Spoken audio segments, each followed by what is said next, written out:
Hello दोस्तों, आप सभी का स्वागत है आपके अपने यूट्यूब चैनल मिश्रा जीएम में।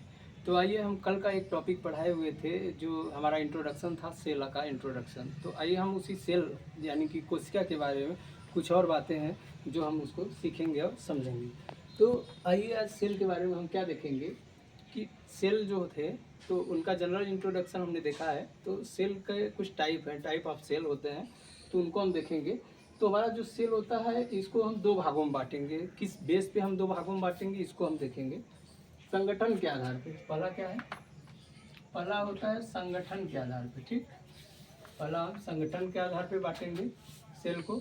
और सेकंड क्या बांटेंगे, सेकंड बांटेंगे केंद्रक के विकास के आधार पे। ठीक, पहला संगठन के आधार पे और दूसरा केंद्रक के विकास के आधार पे। तो हमारा जो संगठन के आधार पे होता है इसमें क्या आते हैं, एक कोशिकीय जीव आते हैं। कौन से आते हैं, एक कोशिकीय जितने भी जीव होते हैं सभी हमारे क्या आते हैं, संगठन के आधार पे आते हैं, जिनको हम इंग्लिश में क्या बोलते हैं, यूनिसेलुलर। ठीक, यूनिसेलुलर में हमारे संगठन के आधार का विभाजन है। सेकेंड हमारा क्या है, बहुकोशिकीय। बहुकोशिकीय क्या होता है, मल्टी सेलुलर। बहुकोशिकीय को बोलते हैं मल्टी सेलुलर। इसके अंतर्गत हमारे जो यूनिसेलुलर होते हैं एक कोशिकीय जीव, उसमें क्या होता है, सभी जीवाणु जो हैं, बैक्टीरिया सभी एक कोशिकीय होते हैं। जबकि बहुकोशिकीय हमारे जो हैं वो क्या है, शैवाल, कवक। कवक का मतलब होता है फंगस।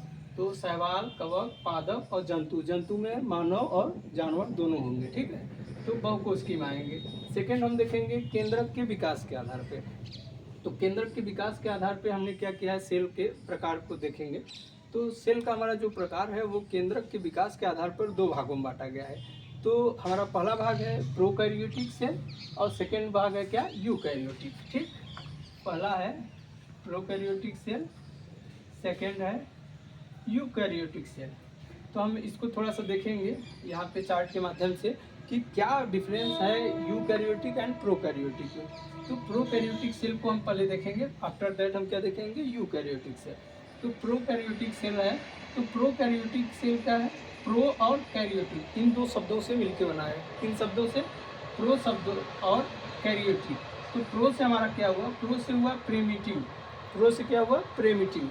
प्रिमिटिव को मीन्स हो जाता है प्राचीन। प्रिमिटिव का मतलब होता है प्राचीन। तो प्राचीन को हम प्राचीन, प्रारंभिक, इन चीज़ों को बोल, क्योंकि जो चीज़ें प्राचीन होती हैं प्रारंभिक भी उसे हम बोल सकते हैं।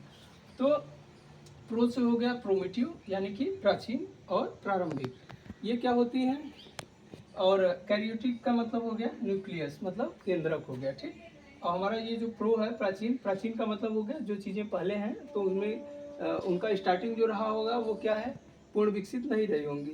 ठीक है, अल्प विकसित रही होंगी। उसके बाद उनमें धीरे धीरे थोड़े से विचार आए होंगे, उनमें थोड़ा सा डेवलप हुआ होगा, फिर आगे एक समय के बाद वो पूर्ण विकसित हो जाएगी होंगी। तो इसी क्रम में हम आगे देखेंगे हमारा जो प्रोकैरियोटिक सेल है उसमें क्या है, न्यूक्लियस मेम्ब्रेन का हिंदी होता है केंद्रक झिल्ली। ठीक है, केंद्रक झिल्ली जो हमारा होता है न्यूक्लियस मेम्ब्रेन, ये क्या होता है, हमारा प्रोकैरियोटिक सेल में नहीं पाए जाते।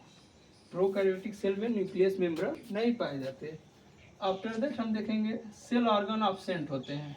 प्रोकैरियोटिक सेल में सेल ऑर्गन जो होते हैं वो क्या होते हैं, अब्सेंट होते हैं।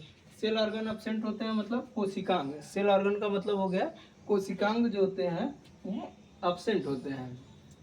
सेल ऑर्गन अब्सेंट होते हैं किसमें, प्रोकैरियोटिक सेल में। आफ्टर उसके बाद हम देख रहे हैं राइबोसोम। राइबोसोम इसमें पाया जाता है, राइबोसोम यूकैरियोटिक में भी पाया जाता है, लेकिन हम पहले प्रोकैरियोटिक के बारे में देखेंगे।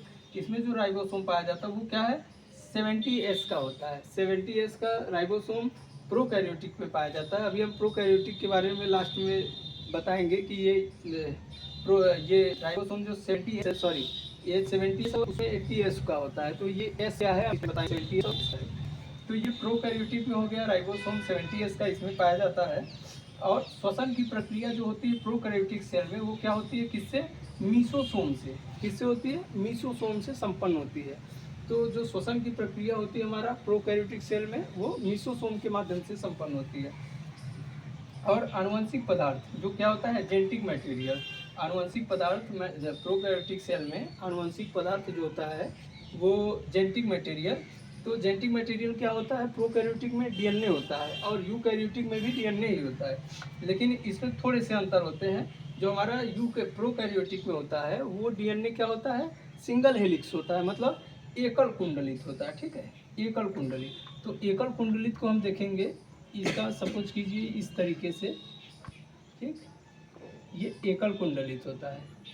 और ये क्या होता है, न्यूक्लियाइड के रूप में होता है। किसमें, न्यूक्लियाइड के रूप में आनुवंशिक पदार्थ, हमारा जो जेनेटिक मटेरियल होता है वो प्रोकैरियोटिक सेल में विद्यमान होता है। और क्या होता है, प्रोकैरियोटिक सेल में क्या है, हिस्टोन प्रोटीन क्या है, नहीं पाया जाता है। हिस्टोन प्रोटीन जो है वो प्रोकैरियोटिक सेल में नहीं पाया जाता है।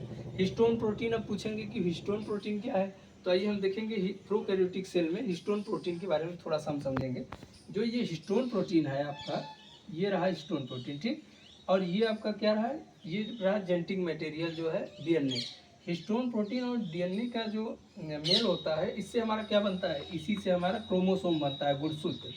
जो हमारा गुणसूत्र बनता है वो हमारा हिस्टोन प्रोटीन और डीएनए के मिश्रण से ही, इन दोनों के मिलने से ही क्या बनता है, क्रोमोसोम बनता है, जो होता है गुणसूत्र।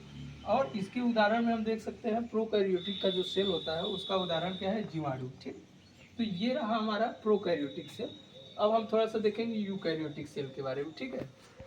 तो यूकैरियोटिक सेल हमारा जो होता है ये क्या है, इसमें है यूकैरियोटिक, ठीक। तो यू से क्या हो गया, यू से हो गया वेल डेवलप। वेल डेवलप का मतलब हो गया क्या, पूर्ण विकसित, पूर्ण विकसित, ठीक।